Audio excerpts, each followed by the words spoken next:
Alrighty folks, welcome back to another episode of Co2Pro Fishing. Just here, sipping on a Black Rifle. Right behind me, I don't know if you can see, probably can't see, but we are here at Kerr Reservoir, Bugs Island, Virginia. And pretty much been on the road the last 2.5 weeks, fished the Toyota Series on Kentucky Lake, and then fished Chickamauga, and now we're here. And then the next one is Eufaula, Alabama, and then picking up the new rig and headed home. So it's been a good last 2 weeks, and I kind of wanted to recap my finish at Kentucky Lake. I finished 4th place out of 200 something boats or somewhere around there. So it was a good tournament. Just fishing as a co-angler, trying to soak it all in, and had a great week at Kentucky Lake. The last 2 times I've been there were in the fall, and the carp were really bad, and the lake's definitely getting back to where it used to be. Not fully there yet, but we're getting there. So pretty much got 3 rods that did the damage at Kentucky Lake, and then I'm gonna post the Chickamauga recap as well. My GoPro is recording, but it was set on loop, so it really said it was recording, but it really wasn't.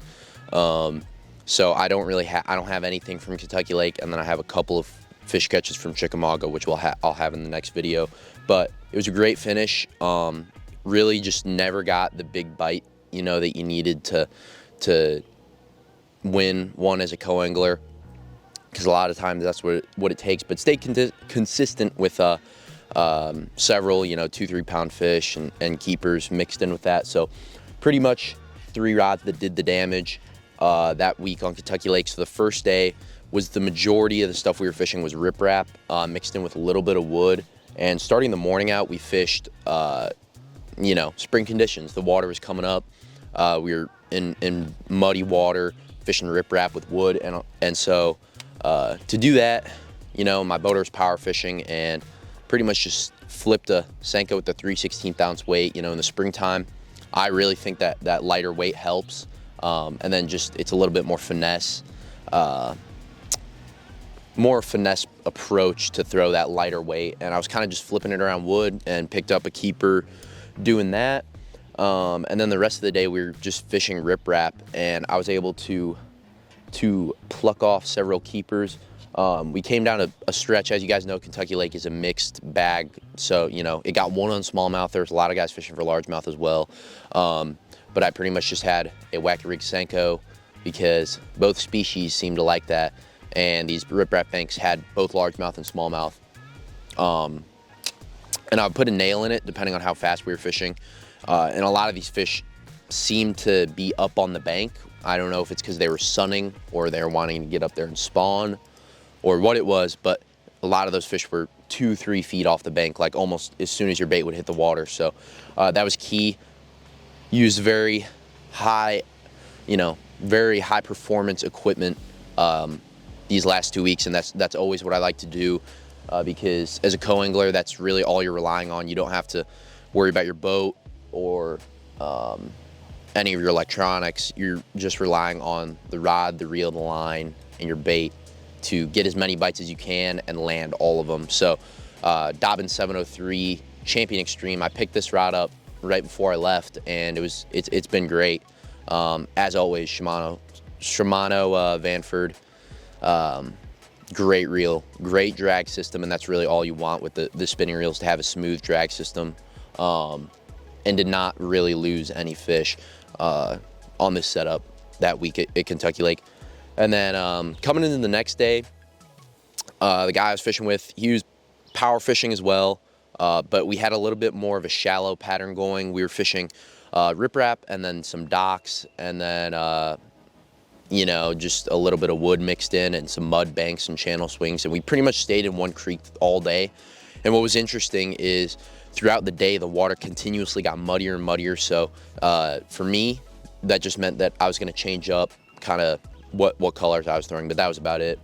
And then another deal, when we were coming down these banks, he was throwing a spinnerbait and fishing real fast. So although I did have that wacky rig that I put the nail in, a Nico rig, it really wasn't enough sometimes. So a lot of times I would just throw that Senko on a 3/16 ounce shaky head, And then this is also good because we're pitching around dock posts and, you know, rocks and wood.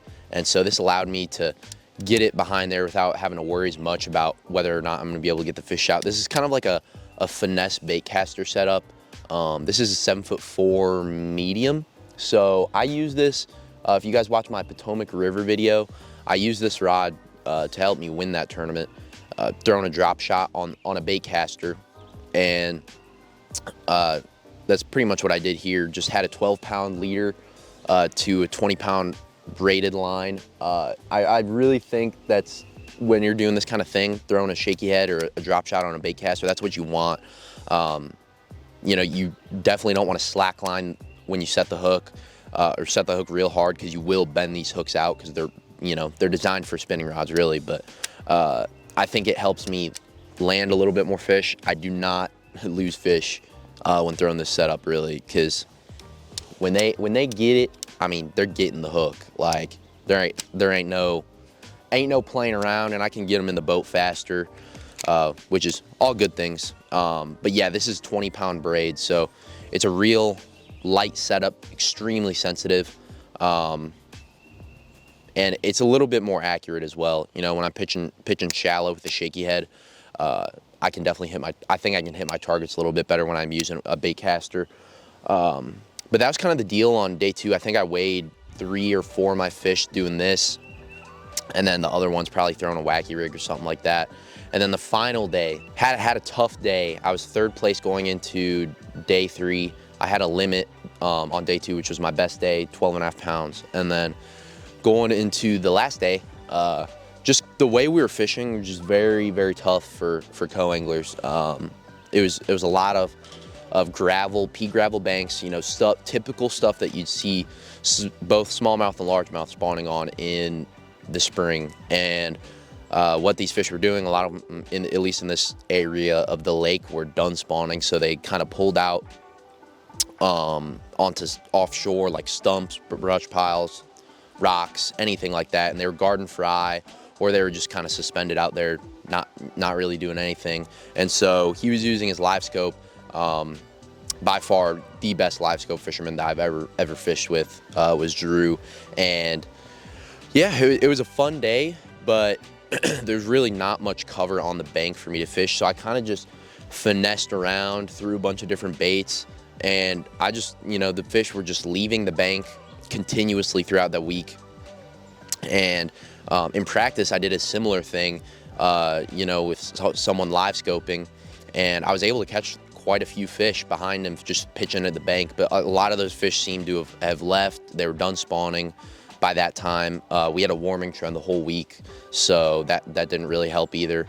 So I was only able to manage one keeper, and then we came down a rip-rap stretch, and I was able to pick up a nice other like 2.5 pounder. So only dropped me one place though. It tends to get real tough on those final days. You know, guys run out of fish, and you know, it's just tougher. So only dropped one place.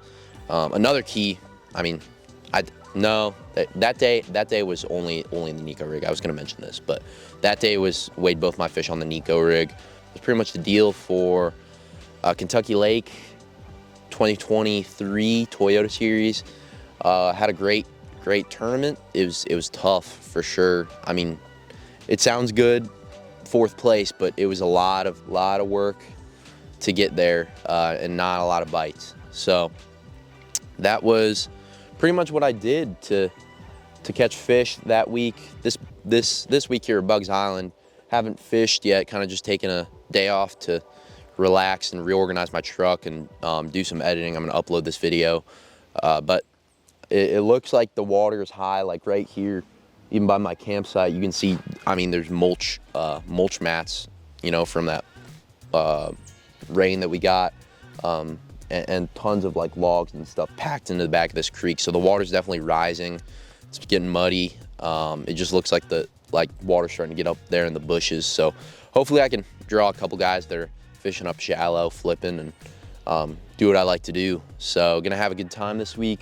Not going to run the GoPro on loop. We are gonna be running it on regular mode this week. So there will be hopefully some fish catches. This is my first Bassmaster Open actually. I think next year as of right now, I think next year I want to fish all 9 as a co. Just kind of experience this side, you know, before I hop into my boater journey here in a few short years. But yeah, we're gonna see how it goes. It's again gonna be another tough, shallow largemouth tournament, but the northern swing is coming. It's coming. I can feel it.